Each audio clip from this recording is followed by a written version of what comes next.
Biz hamisha tayyormiz aka. Assalomu alaykum aka. Yaxshimisiz? Sog'lig'ingiz yaxshimi? Qaysi davlat fuqarosiz aka? Biz O'zbekiston fuqarosiz. O'zbekiston fuqarosi bo'lib turib, hozir Allohning baytiga keldingiz. Qayerdan keldingiz aka? Rossiyadan keldik.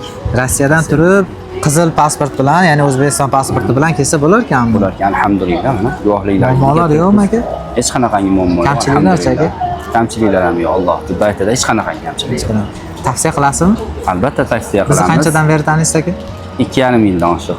2,5 yildan boramiz. Bizdan kitob olgansiz, olganmiz. Gransiyaga kirib chiqqansiz. Gransiyaga kirdi chiqdi. Endi kirdi chiqdiga mana Allohning baytiga kelyapsiz. Allohning baytiga kelyapsiz, alhamdulillah. Hammaga tavsiya qilamiz, ha?